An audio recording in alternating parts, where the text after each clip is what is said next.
ओम शांति। श्री मधुबन प्रातःकालीन दर्शन विश्लेषणात्मक सारांश। प्रस्तावना। प्रस्तुत दस्तावेज एक रूहानी उपदेश है जो 27 फरवरी 2026 के मधुबन प्रातःकालीन दर्शन का अंश प्रस्तुत करता है। इस दर्शन में बाप दादा अपने रूहानी बच्चों को आध्यात्मिक मार्गदर्शन प्रदान कर रहे हैं।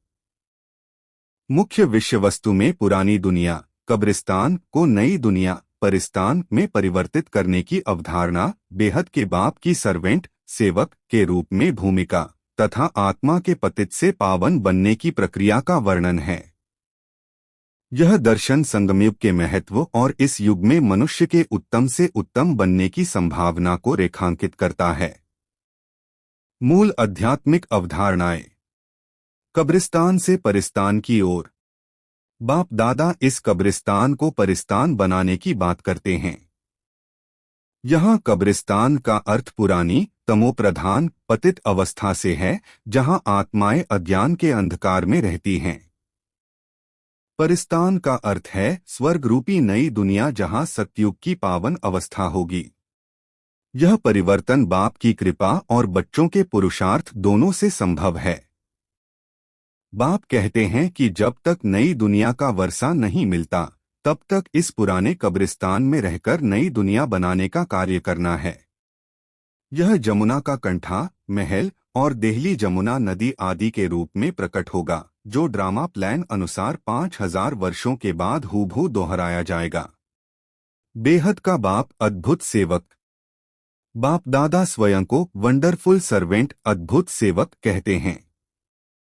वे कहते हैं कि वे धोबी हैं जो सेकंड में सारी दुनिया के गंदे वस्त्रों को साफ कर सकते हैं।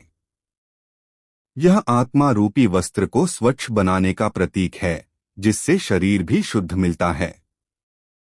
वे मनमना भव के छू मंत्र से सबको सेकंड में पवित्र बनाने की शक्ति रखते हैं। जब बच्चे हे पतित पावन आओ पुकारते हैं, तब बाप आकर उन्हें पावन बनाते हैं। यह सेवक भाव बाप की विनम्रता को दर्शाता है कि वे बच्चों के लिए सेवा में आते हैं। शांति और आत्मा का स्वधर्म।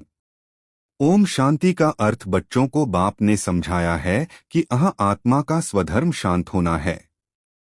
शांति धाम जाने के लिए कोई अलग पुरुषार्थ नहीं करना पड़ता, क्योंकि आत्मा स्वयं शांत स्वरूप है और शांति धाम में रहने वाली है। आत्मा कहती है कि वह कर्मेंद्रियों के बोझ से थक गई है और अपने स्वधर्म में टिक जाती है, शरीर से अलग हो जाती है। परंतु कर्म तो करना ही है, इसलिए शांति में बैठकर थोड़ा समय ही रह सकता है। आत्मा को पतित से पावन बनाने वाला परमात्मा है, जिसे पतित पावन कहकर पुकारा जाता है।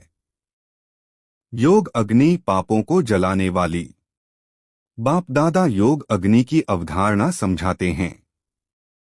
जैसे सोने में खाद पड़ने से वह पतित बन जाता है और उसे साफ करने के लिए आग में डाला जाता है, वैसे ही योग अग्नि है जिससे पाप जलते हैं। दुनिया में अनेक प्रकार के हठ योग आदि सिखलाते हैं, परंतु उन्हें योग अग्नि नहीं कहा जाता। सच्ची योग अग्नि वह है जो आत्मा को पतित से पावन बनाती है।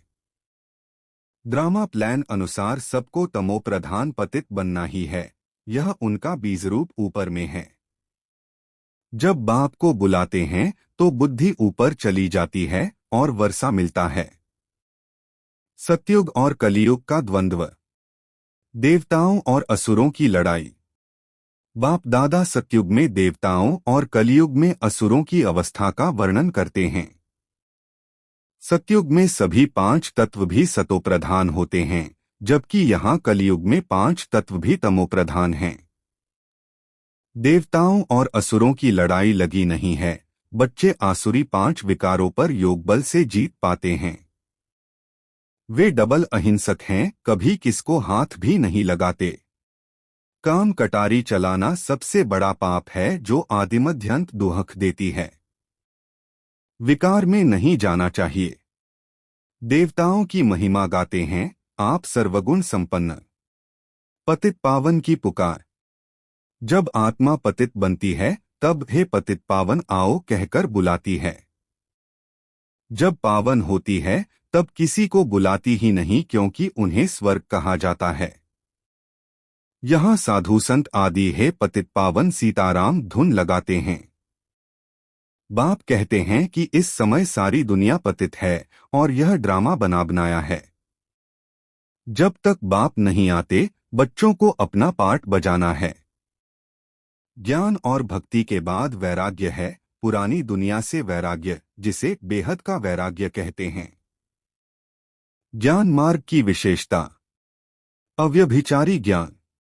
बाप दादा ज्ञान मार्ग की विशेषता बताते हैं कि यह अव्यभिचारी ज्ञान है। एक ही शिव बाबा से ज्ञान सुनते हैं जिसकी पहले फले भक्ति शुरू की थी। उस समय और कोई धर्म होते नहीं थे। देवता धर्म बहुत सुख देने वाला है, नाम लेने से मुख मीठा हो जाता है।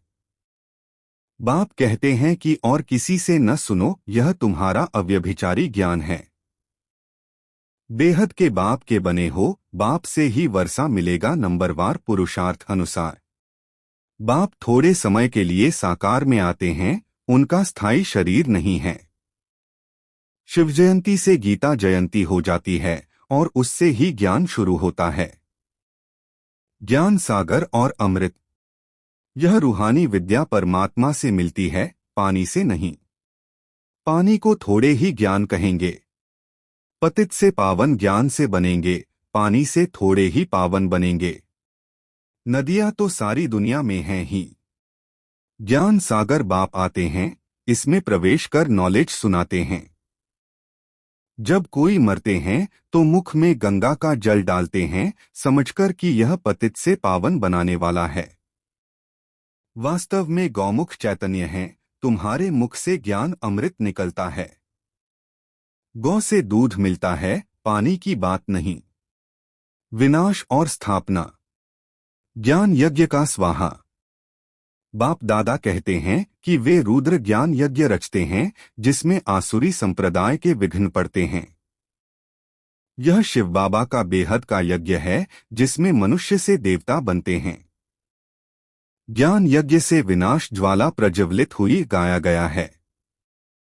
जब पुरानी दुनिया विनाश होगी तब तुम नई दुनिया में राज्य करोगे। मनुष्य कहते हैं शांति हो, परंतु बीके कहती हैं विनाश हो। बाप समझाते हैं कि यह सारी पुरानी दुनिया ज्ञान यज्ञ में स्वाहा हो जाएगी। इस पुरानी दुनिया को आग लगनी है, प्राकृतिक आपदाएं भी आएंगी। विनाश तो होना ही है, सरसों मुआफिक सब मनुष्य पीसकर खत्म हो जाएंगे, परंतु आत्माएं बच जाएंगी। बेहद की होलिका। यह बेहद की होलिका होनी है, जिसमें शरीर सब खत्म हो जाएंगे, परंतु आत्माएं पवित्र बन चली जाएंगी। आग में चीज शुद्ध होती है, हवन शुद्धता के लिए किए जाते हैं।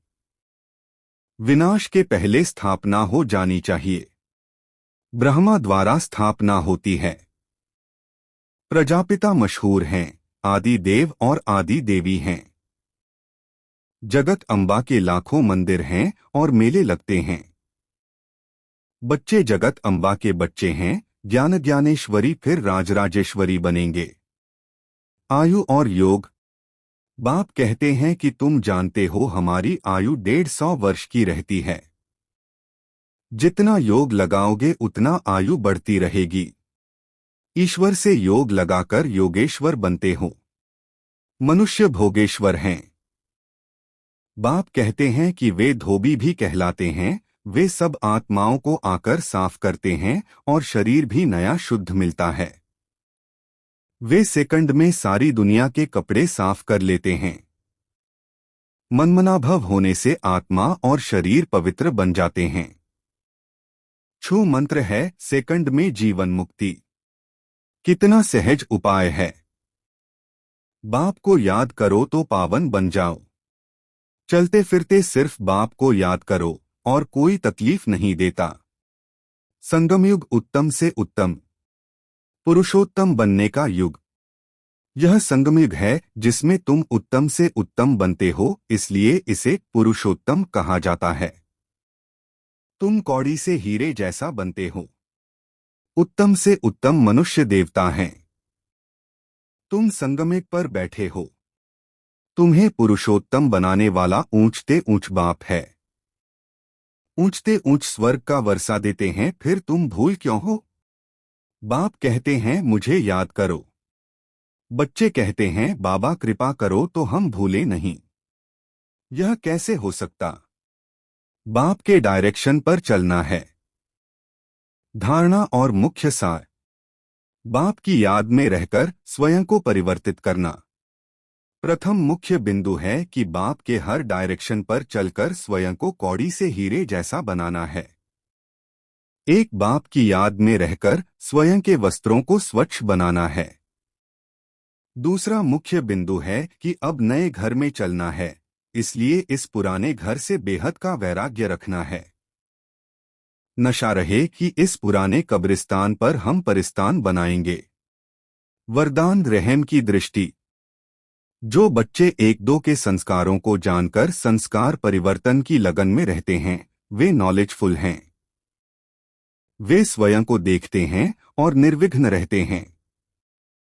उनके संस्कार बाप के समान रहमदिल के होते हैं। रहम की दृष्टि घृणा दृष्टि को समाप्त कर देती है।